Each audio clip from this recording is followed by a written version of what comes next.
Hello नमस्कार दोस्तों, एक बार फिर से स्वागत है आप लोगों का आपके अपने यूट्यूब चैनल महात्मा स्टडी में। दोस्तों, हम अपने इस सेशन में स्टैटिक जी के कुछ महत्वपूर्ण क्वेश्चंस लेके आ गए हैं जो आपके लिए काफ़ी कारगर साबित होने वाला है हर एक कॉम्पिटिटिव एग्ज़ाम के लिए।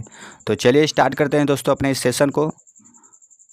एंड सेशन के लास्ट में दोस्तों मैं आप लोगों से क्वेश्चन करूँगा जिसका आंसर आपको अपने कमेंट बॉक्स में ज़रूर बताना है, और सेशन अच्छा लगे तो एक लाइक भी कर दीजिए दोस्तों। चलिए आगे बढ़ते अपने सेशन में। बात करें दोस्तों क्वेश्चन नंबर पहले कि किस जानवर को रेगिस्तान का जहाज कहा जाता है, तो इसका सही जवाब हो जाएगा ऊँट। ऊँट को रेगिस्तान का जहाज कहा जाता है, तो इस क्वेश्चन का सही जवाब ऑप्शन ए हो जाएगा। चलिए अगले क्वेश्चन की तरफ बढ़ते हैं, देख लेते हैं क्वेश्चन नंबर 2। किस वर्ष में महात्मा गांधी का जन्म हुआ था,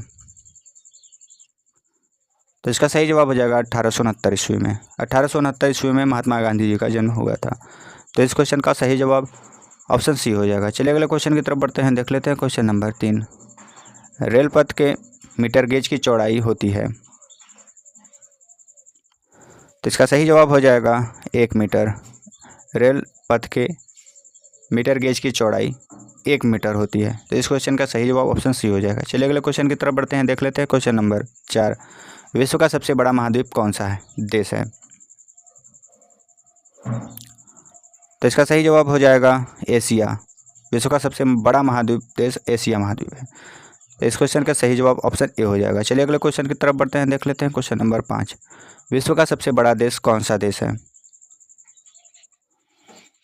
तो इसका सही जवाब हो जाएगा रूस। विश्व का सबसे बड़ा देश रूस है, तो इस क्वेश्चन का सही जवाब ऑप्शन ए हो जाएगा। चलिए अगले क्वेश्चन की तरफ बढ़ते हैं, देख लेते हैं क्वेश्चन नंबर 6। सिंधु घाटी सभ्यता मुख्य रूप से किस आधुनिक देश में स्थित है,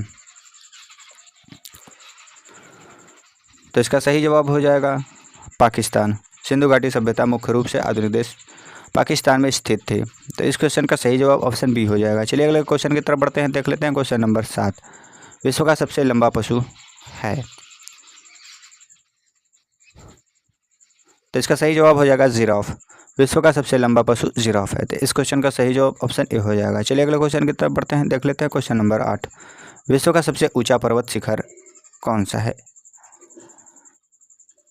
तो इसका सही जवाब हो जाएगा माउंट एवरेस्ट। विश्व का सबसे ऊंचा पर्वत शिखर माउंट एवरेस्ट है, तो इस क्वेश्चन का सही जवाब ऑप्शन ए हो जाएगा। चलिए अगले क्वेश्चन की तरफ बढ़ते हैं, देख लेते हैं क्वेश्चन नंबर 9।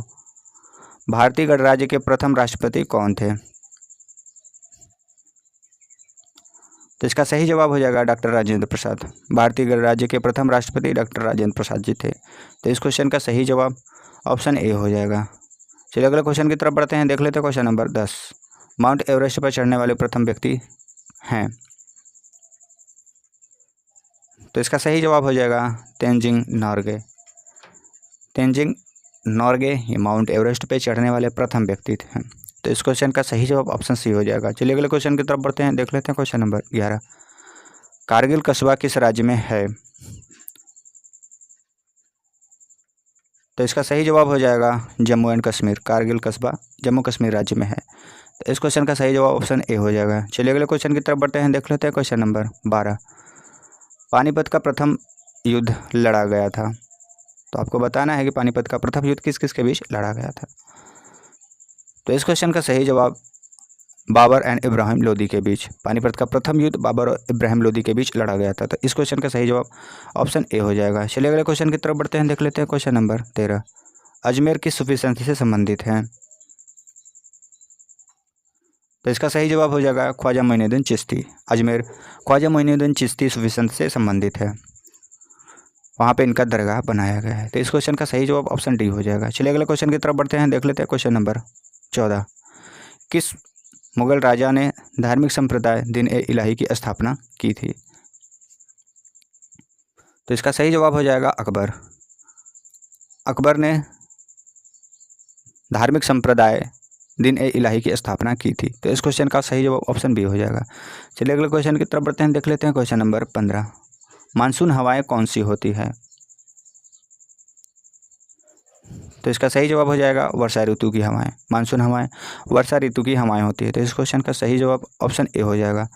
चलिए अगले क्वेश्चन की तरफ बढ़ते हैं, देख लेते हैं क्वेश्चन नंबर 16। रूस में साइबेरिया पूरे विश्व के किस लिए प्रसिद्ध है, तो इसका सही जवाब हो जाएगा इसकी अत्यधिक ठंडी जलवायु के लिए। विश्व में साइबेरिया पूरे विश्व में इसलिए प्रसिद्ध है क्योंकि वहाँ पे अत्यधिक ठंडी होती है, वहाँ का मानसून, वहाँ का जलवायु अत्यधिक ठंडा होता है। तो इस क्वेश्चन का सही जवाब ऑप्शन ए हो जाएगा। चलिए अगले क्वेश्चन की तरफ बढ़ते हैं, देख लेते हैं क्वेश्चन नंबर 17। 1857 के विद्रोह हैं, तो इसका सही जवाब हो जाएगा ब्रिटिश सेना में भारतीय सैनिकों का विद्रोह। 1857 का विद्रोह ब्रिटिश सेना में भारतीय सैनिकों का विद्रोह है। तो इस क्वेश्चन का सही जवाब ऑप्शन ए हो जाएगा। चलिए अगले क्वेश्चन की तरफ बढ़ते हैं, देख लेते हैं क्वेश्चन नंबर 18। पृथ्वी पर सबसे बड़ा वृत्त है, तो इसका सही जवाब हो जाएगा भूमध्य रेखा। पृथ्वी पर सबसे बड़ा वृत्त भूमध्य रेखा है, तो इस क्वेश्चन का सही जवाब ऑप्शन डी हो जाएगा।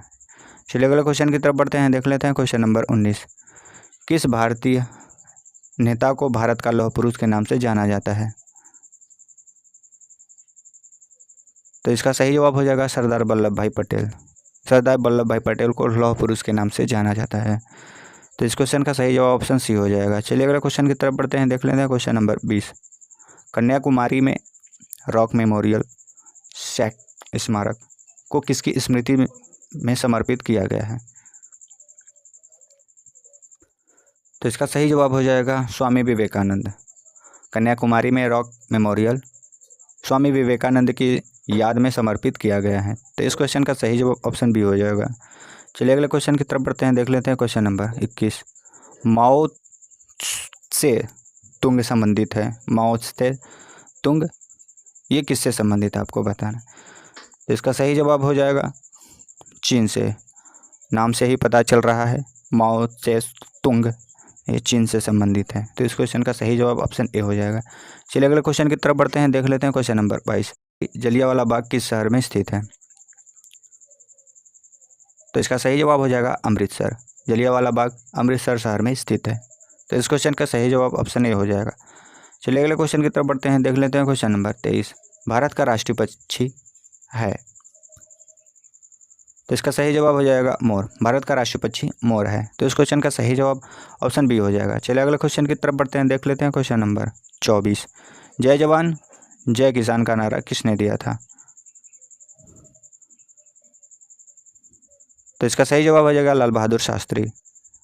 जय जवान जय किसान का नारा लाल बहादुर शास्त्री जी ने दिया था, तो इस क्वेश्चन का सही जवाब ऑप्शन डी हो जाएगा। चलिए अगले क्वेश्चन की तरफ बढ़ते हैं, देख लेते हैं क्वेश्चन नंबर 25। बोधगया किस धर्म से संबंधित है? तो इसके आंसर आपको अपने कमेंट बॉक्स में ज़रूर बताना है कि बोधगया किस धर्म से संबंधित है। तो दोस्तों ये रहा हमारा सेशन आपको कैसा लगा हमें कमेंट में ज़रूर बताएं। अच्छा लगे तो एक लाइक कर दें, चैनल पे पहली बार हो तो चैनल को सब्सक्राइब कर लें एंड बेल आइकन को भी प्रेस कर दें, ताकि ऐसे ही महत्वपूर्ण वीडियो की नोटिस आपके पास पहुंचती रहे और आप वीडियो देखें, अपने नॉलेज का इंक्रीज़ करें और हर कम्पिटिटिव एग्ज़ाम को फतेह करें। इसी आशा उम्मीद के साथ दोस्तों मिलते हैं अपने अगले वीडियो में। तब तक के लिए जय हिंद, जय भारत।